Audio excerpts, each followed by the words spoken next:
پھر ہے سورۃ النساء. بسم اللہ الرحمن الرحیم. یا ایھا الناس، لوگو اتقوا ربکم، ڈرو اپنے رب سے جس نے تمہیں ایک جان سے پیدا کیا، آدم علیہ السلام سے، اور اسی سے اس کا جوڑا بنایا، اما حوا، اور ان دونوں میں سے بہت سے مرد اور عورتیں دنیا میں پھیلا دیے.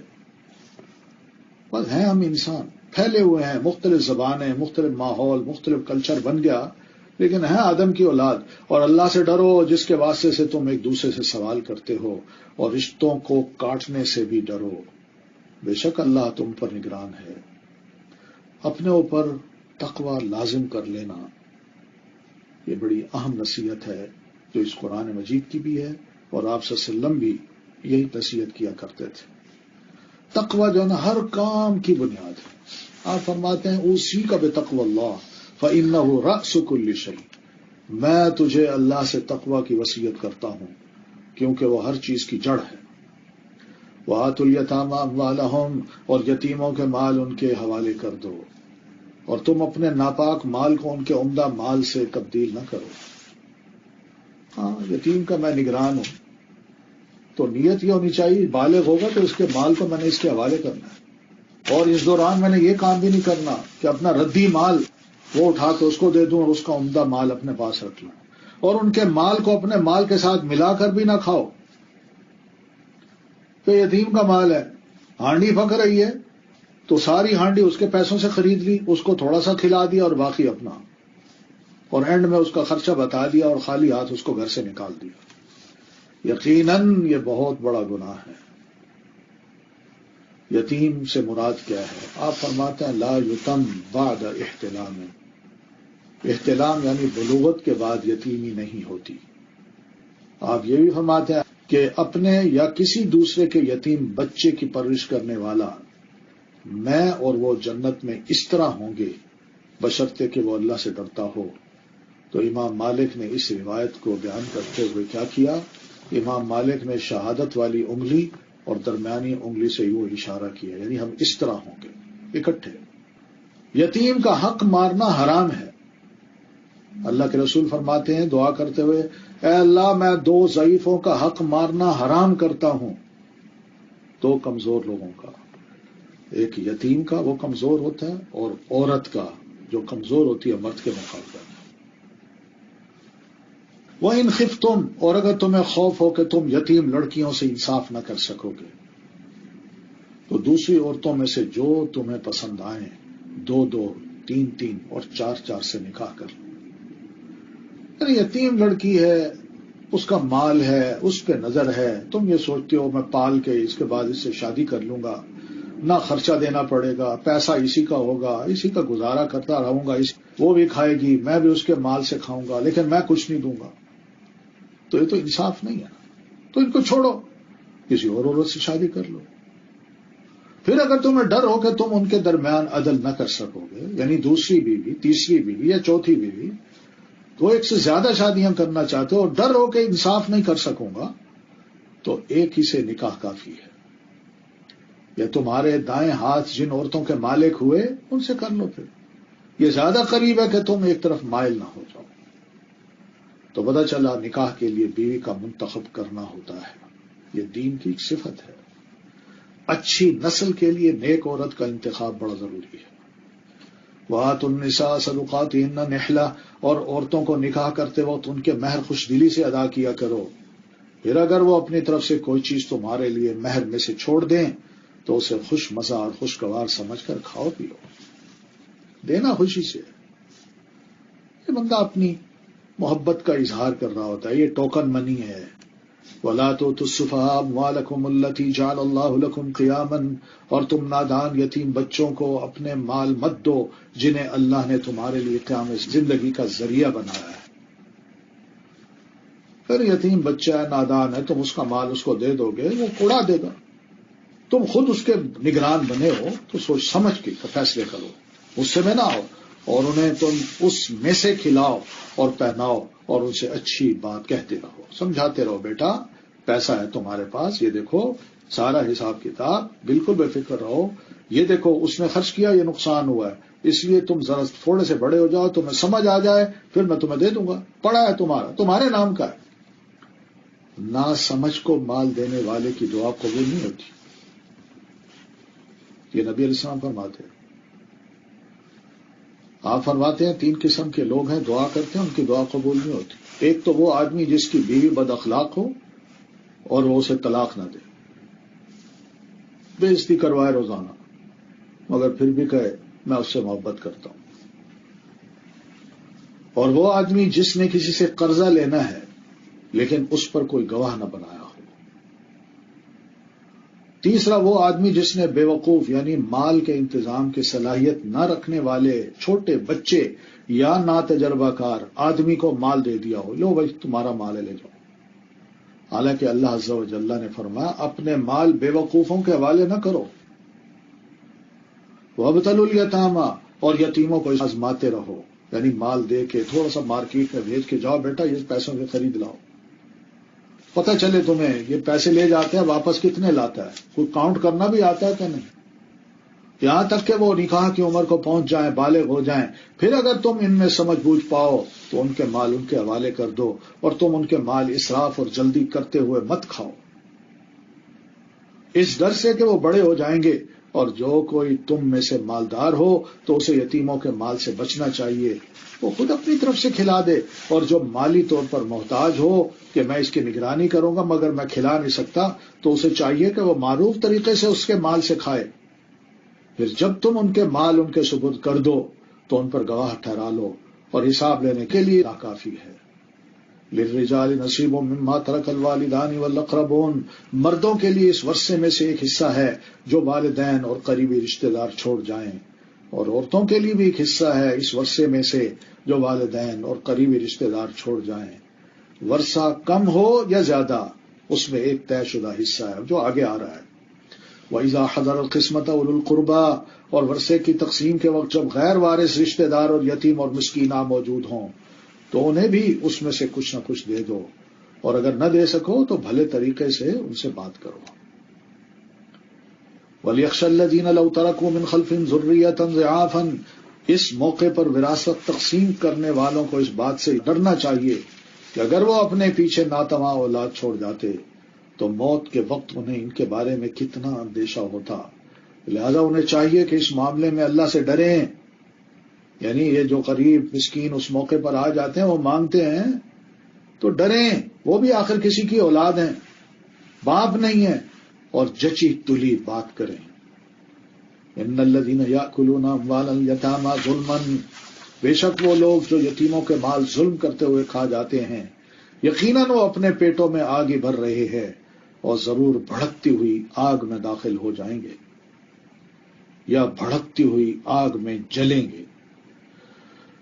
یوصیکم اللہ، یہ آیت میراث کہلاتی ہے جس میں ورثے کی تقسیم کا اللہ تعالی نے ایسا نظام بتا دیا ہے جو قیامت تک کے لیے بہترین نظام ہے. دنیا اس سے ناواقف تھی، اور اس نظام میں، اس سسٹم میں، اس ورثے کی تقسیم میں عورت کو ایک بہت بڑا مقام دے ملا ہے. دنیا کے جو قانون ہیں آج سے 100 سال پہل اٹھا کے دیکھ لیں، عورت کی کوئی حیثیت ہی نہیں تھی، کچھ ملتا ہی نہیں تھا اس کو ورثے میں سے. فرماتے ہیں اللہ تعالیٰ یوصیکم اللہ فی اولادکم للذکر مثل حظ الانثیین، اللہ تمہیں تمہاری اولاد کے بارے میں تاکید کرتا ہے بیٹے کے لیے 2 بیٹیوں کے برابر حصہ ہے. کیوں؟ بیٹے نے شادی کرنی ہے، وہ بیوی پر خرچ کرے گا. بیٹی اگر ایک حصہ لے گی تو شادی کے موقع پر اس کو حق المہر بھی ملے گا. پھر شادی کے بعد اس پر لائبلٹی نہیں ہے کہ وہ میاں پر، گھر پر یا بچوں پر خرچ کرے، مگر یہ ساری ذمہ داریاں بیٹے پہ آ جاتی ہیں. یہ ساری رقم اس کے پاس، عورت کے پاس محفوظ رہتی ہے. پھر اگر میت کی وارث 2 سے زیادہ بیٹیاں ہوں تو ان کو ترکے کا 2/3 دیا جائے گا، اور اگر ایک ہی بیٹی وارث ہو تو اس کے لیے ترکے میں سے آدھا ہے. اگر اس میت کی کوئی اولاد ہو تو اس کے والدین میں سے ہر ایک کو ترکے میں سے 6واں حصہ ملے گا، اور 5 حصے باقی تقسیم ہوں گے. اور اگر وہ صاحب اولاد نہ ہو اور اس کے وارث والدین ہی ہوں تو ماں کے لیے ترکے کا 3واں حصہ ہوگا، اور اگر اس میت کے بہن بھائی بھی ہوں تو اس کی ماں کے لیے 6واں حصہ ہوگا. یہ سب تقسیم وصیت پوری کرنے یا قرض کی ادائیگی کے بعد ہوگی. پہلے قرض ادا ہوگا، پھر وصیت پوری کی جائے گی، پھر جو بچے گا وہ وارثوں میں تقسیم ہوگا۔ تم نہیں جانتے کہ تمہارے والدین اور تمہاری اولاد میں سے کون فائدہ پہنچانے میں تم سے قریب تر ہے۔ بعض اوقات والدین یہ فیصلہ کر لیتے ہیں، نہیں جی یہ بچہ تو بڑا سیانا ہے، یہ کما لے گا، یہ بھولا ہے، اس کو میں زیادہ دے دوں۔ نہ، پتہ نہیں کہ تمہاری اولاد میں کون مرنے کے بعد تمہارے لیے سب سے زیادہ تمہیں فائدہ پہنچا سکتا ہے۔ اس لیے اسی تقسیم کو ہی گوارا کرنا اور اسی کو امپلیمنٹ کرنا، یہ اللہ کی طرف سے طے شدہ حصے ہیں۔ بے شک اللہ بہت علم والا ہے اور حکمت والا ہے۔ دیکھیے اللہ تعالیٰ کی یہ مہربانی، والدین سے بھی زیادہ مہربان ہے، خود حصے مقرر کرتا ہے اللہ تبارک و تعالیٰ۔ تو اس سے یہ بھی پتہ چلا ہے کہ مال کو سمیٹنا، جوڑنا اولاد کے لیے کوئی بری بات نہیں ہے۔ اگر مال کو انسان نہ سمیٹتا تو پھر یہ احکام دینے کی کیا ضرورت تھی؟ وَلَكُمْ، اور اگر تمہاری بیویاں صاحب اولاد نہ ہوں تو ان کے ترکے میں تمہارے لیے آدھا حصہ ہے۔ پھر اگر ان کی اولاد ہو تو تمہارے لیے ترکے میں سے وصیت پوری کرنے یا قرض کی ادائیگی کے بعد چوتھا حصہ ہوگا، یہ شوہروں کو کہا ہے۔ اور اگر تم صاحب اولاد نہ ہو، تم فوت ہو جاؤ بحیثیت شوہر کے، تو تمہاری بیویوں کے لیے ترکے میں سے چوتھا حصہ ہے۔ پھر اگر تمہاری اولاد ہو تو ان کے لیے ترکے میں سے 8واں حصہ ہے۔ یہ سب تقسیم وصیت پوری کرنے یا قرض کی ادائیگی کے بعد ہوگی۔ اور اگر کوئی مرد یا عورت بے اولاد ہوں اور اس کے ماں باپ بھی حیات نہ ہوں مگر اس کا ایک بھائی اور ایک بہن ہو تو بھائی اور بہن ہر ایک کو چھٹا حصہ ملے گا۔ اگر وہ اس سے زیادہ ہوں تو وہ سب ترکے کے 1/3 حصے میں شریک ہوں گے۔ یہ سب تقسیم وصیت پوری کرنے یا قرض کی ادائیگی کے بعد ہوگی، بشرطے کہ کسی کا نقصان نہ کیا گیا ہو۔ یہ اللہ کی طرف سے ایک تاکیدی حکم ہے اور اللہ خوب جاننے والا ہے، بہت بردبار ہے۔ تو وصیت ایسی نہ ہو کہ جس میں تکلیف پہنچانے کی کوئی صورت ہو۔ وارث اگرچہ غنی ہو لیکن پھر بھی 1/3 سے زیادہ وصیت درست نہیں ہے۔ بنی اولاد کو مل جائے گا نا، وہ آرام سے کچھ کھا تو لے گی، لیکن وصیت کر کے بعد میں جو تقسیم ہو اولاد کے لیے وہ کافی نہ ہو۔ تلک حدود اللہ، یہ اللہ کی حدود ہیں، اور جو کوئی اللہ اور اس کے رسول کی اطاعت کرے گا وہ اسے ایسے باغات میں داخل کرے گا جن کے نیچے سے نہریں بہ رہی ہیں، وہ ان میں ہمیشہ رہنے والے ہیں، اور یہ بہت بڑی کامیابی ہے۔ وَمَن يَعْصِ اللَّهَ وَرَسُولَهُ، اور جو کوئی اللہ اور اس کے رسول کی نافرمانی کرے گا، یعنی یہ احکامات وصیت کا یہ طریقہ اگر امپلیمنٹ نہیں کرے گا اور اس کی حدود سے تجاوز کرے گا، وہ اسے آگ میں داخل کرے گا جس میں وہ ہمیشہ رہنے والا ہے، اور اس کے لیے ذلیل کرنے والا عذاب۔ اسی مناسبت سے نبی علیہ السلام نے فرمایا تھا کہ آدمی ساری عمر اچھے کام کرتا ہے لیکن مرنے سے پہلے اللہ کے کسی حکم کی نافرمانی کر بیٹھتا ہے اور مر جاتا ہے، سارے پچھلے عمل بیکار۔ یہ وہ چیز ہے بھائی، اللہ نے جو تقسیم بتائی ہے اس کو کر دیجئے، اولاد میں سے کسی کو محروم نہ کریں۔ اور یہ جو کہا جاتا ہے نا میں نے اپنی اولاد کو عاق کیا، اخباروں میں اشتہار دے دیے جاتے ہیں، یہ غیر شرعی اشتہار ہے، بہت بڑا گناہ ہے۔ بیٹا ہو کوئی معمولی سی بات پہ یا کسی بھی بات پہ شرعن، اخلاقاً اور بحیثیت باپ کے باپ اپنے اولاد کو عاق نہیں کر سکتا۔ ہاں اگر غیر مسلم ہو جائے تو، وہ قاتل بن جائے تو، باپ کو قتل کر دے تو، اور تمہاری عورتوں میں سے جو بے حیائی زنا کا ارتکاب کریں تو ان کے اس جرم پر اپنے مردوں میں سے 4 گواہ طلب کر لو، پھر اگر وہ گواہی دے دیں تو سزا کے طور پر ان عورتوں کو گھروں میں روکے رکھو یہاں تک کہ موت انہیں آ لے یا اللہ ان کے لیے کوئی اور راستہ بنا دے۔ یہ بات منہ کھولنا ہے اس وقت جب کہ 4 گواہ ہوں، دینی ہے، اور 3 گواہ ہیں 1 نہیں ہے تو بالکل منہ نہ کھولے۔ یہ بڑا اہم ایشو ہے، اس کا معاملہ پھر اللہ پہ چھوڑ دیں، کوئی بات نہیں۔ مسلمان معاشرہ ایسا ہونا چاہیے، نہ کہ یہ کرے کہ بھئی جناب زیادتی ہو گئی پھر بھی ہم چپ رہے ہیں، قانون بھی حرکت میں نہ ہے، قرآن بھی کچھ نہیں کہتا، اللہ تعالیٰ نے بھی کوئی انصاف نہیں کیا، وہ بھئی خاموش رہیے۔ پھر اگر وہ گواہی دے دیں 4 بندے تو سزا کے طور پر ان عورتوں کو گھروں میں روکے رکھو یہاں تک کہ موت انہیں آ لے یا اللہ ان کے لیے کوئی اور راستہ بنا دے۔ آسان سا حل ہے۔ وَاللَّذَانِ يَأْتِيَانِهَا مِنكُمْ، اور وہ عورتیں جو تم میں سے یا دو مرد جو اس برائی کا ارتکاب کریں تو ان دونوں کو ایذا دو، پھر اگر وہ دونوں توبہ کر لیں اور اصلاح کر لیں تو ان سے اعراض برتو، بے شک اللہ بہت توبہ قبول کرنے والا نہایت رحم کرنے والا ہے۔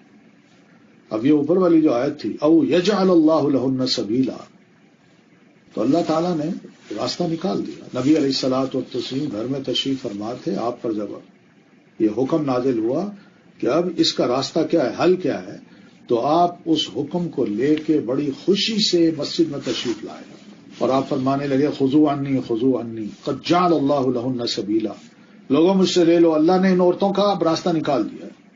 وہ کیا تھا؟